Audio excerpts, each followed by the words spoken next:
자, 이번에는 여러분이 운동을 하면서 여러분이 부상을 입을 수 있죠. 근데 그 부상 중에 여러분이 많이 입는 부상에 대해서 응급처치 방법을 간단하게 배워보도록 하겠습니다. 자, 첫 번째는 우리가 염좌라고 부르는 부상인데요. 이거는 여러분한테 좀 익숙한 표현으로 발목을 삐었다라고 할 때 그걸 염좌라고 하거든요. 지금 이 그림에서 보면은 발목이 꺾였죠. 뭐 달리기를 하다가 혹은 뭐 줄넘기나 이런 점프하는 활동을 하다가 착지를 할 때 발목이 삐끗하면서 잘못된 부분으로 착지를 할 수가 있어요. 그럴 때는 안에 있는 이런 인대나 이런 부분을 다칠 수가 있기 때문에 이런 경우에 발목을 삐었다, 염좌 부상을 당했다라고 우리가 이야기를 하는데요. 자, 이때 중요한 것은 자, 몇 가지 살펴볼까요? 먼저 다친 부위를 움직이지 않고 휴식을 취해야 됩니다. 지금 부상을 입은 상태인데 당연히 움직이면 그 부상이 더 안 좋아질 수 있겠죠. 자, 그리고 차가운 물수건이나 얼음주머니로 냉찜질을 합니다 라고 나와 있는데요. 다친 부분을 아주 차게 만들어주는 거예요. 여기 지금 사진에서도 얼음 같은 거를 대서 다친 부위를 차게 만들어주고 있는 모습을 볼 수 있죠.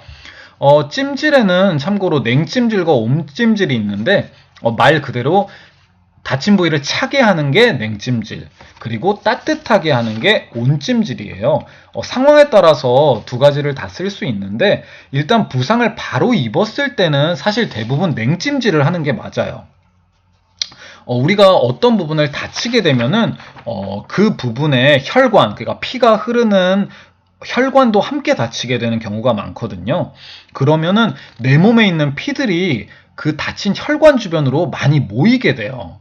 그러면 혈관을 통해서 다친 부분에 피들이 모이게 되면은 그 모인 피들이 안 그래도 다쳐서 아픈 부분을 계속 압박을 하기 때문에 피들이 모이지 않게 차갑게 만들어주면은 혈관도 좁아지고 몸의 안에도 활발하게 움직이지 않게 되거든요. 그래서 냉찜질을 부상 초기에 해주는 게 맞다는 거 여러분이 꼭 기억하셔야 돼요.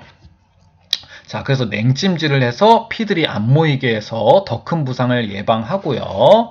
그리고 다친 부위를 붕대로 압박, 그러니까 아주 꽉 조여준다는 거죠. 붕대로 압박을 해줘야 되고, 그리고 다친 부위를 심장보다 높은 곳에 둡니다.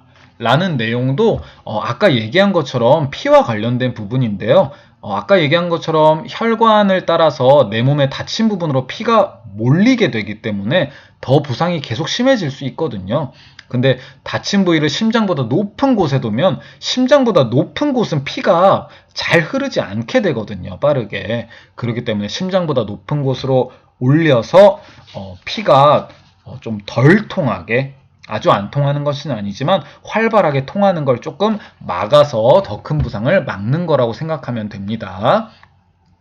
다시 한번 염좌 때 중요한 거는 움직이지 말고요. 냉찜질 해주고 다리를 심장보다 높게, 그러니까 누워서 다리를 어디에 올려놓는다든지 하면 되겠죠. 자, 이게 염좌의 해결 방법이고요. 자, 다음은 여러분이 많이 입는 부상, 찰과상입니다.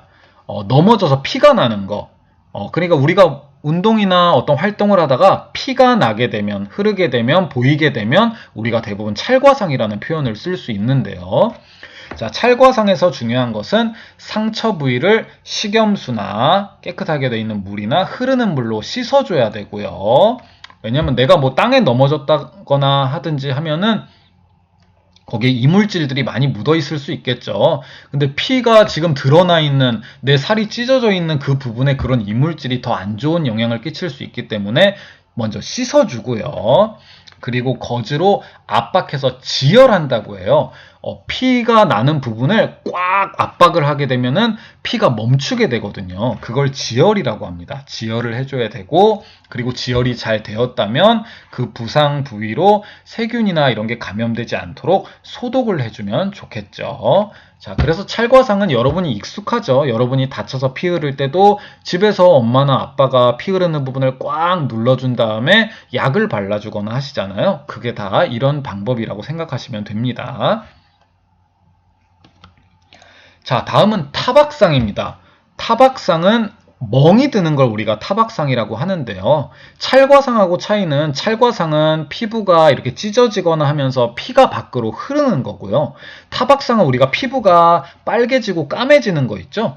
그거는 이제 혈관이 피부 안쪽에서 이제 터진 거거든요. 자, 그래서 이런 경우에도 지금 여기 그림을 보면은 여기에 있는 친구가 타박상을 여기 입었죠? 피부가 색깔이 변했네요. 이 피부 안쪽에 혈관이 지금 터진 상황이죠.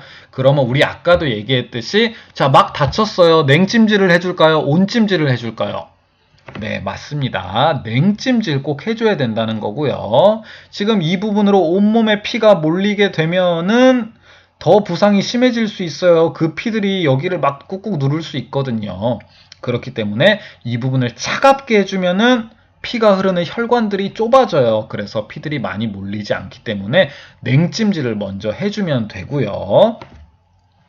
자, 붓기가 그리고 가라앉아서 어느 정도 진정이 됐으면은 이때는 따뜻한 찜질, 온찜질을 해주어도 돼요. 왜냐면 여기에 피가 지금 고여있는 상태이기 때문에 아까 얘기했듯이 냉찜질은 피가 흐르는 혈관을 아주 좁게 만들어줘서 피가 잘 안 움직이게 만드는 거거든요. 근데 반대로 이제 붓기가 빠졌으면은 이 피가 다시 잘 흘러서 우리 몸에 다시 흡수가 돼야 되거든요. 그래서 피가 잘 흐르게 빠르게 원활하게 흐르게 하려면 차갑게가 아니라 그땐 따뜻하게 해주는 게 좋겠죠. 그래서 타박상에서 여러분이 기억해 줘야 될 거는 먼저 차갑게, 그리고 붓기가 가라앉고 좀 괜찮아지면 따뜻하게, 자, 요렇게 해주면은 타박상도 상태가 점점 좋아질 거고요. 자, 마지막은 근경직이라고 합니다. 근경직은 좀 어려운 표현이고 우리가 다리에 쥐가 났다라는 표현을 많이 하는데 들어본 적 있나요? 자, 준비 운동 없이 하거나 아주 무리하게 운동을 하게 되면은 근육의 경련이 일어나게 돼요. 경련이 일어나고 근육이 아주 수축, 그러니까 꽉 조여지게 되는데요. 그때는 그 반대편으로, 지금 여기에 경련이 일어나고 있다면 반대편으로 스트레칭을 쭉 당겨주면 이 경련이 좀 편해지게 돼요. 뭉쳐있던 근육이 펴지면서 내가 좀 편해지게 되거든요. 그래서 운동을 하다가 친구가 나 다리에 쥐 났어 너무 아파 라고 한다면은 그 친구를 눕혀서 다리를 쫙 피게 하고 발가락을 꾹 몸쪽으로 눌러주면은 그 친구가 좀 편해하는 걸 우리가 볼 수가 있거든요. 그리고 이렇게 해서 조금 회복되더라도 다리를 무리하게 움직이지 않고 근육이 풀릴 때까지 휴식을 취해야 근경직을 좀 해결할 수 있다는 거 여러분이 기억하시면 되고요.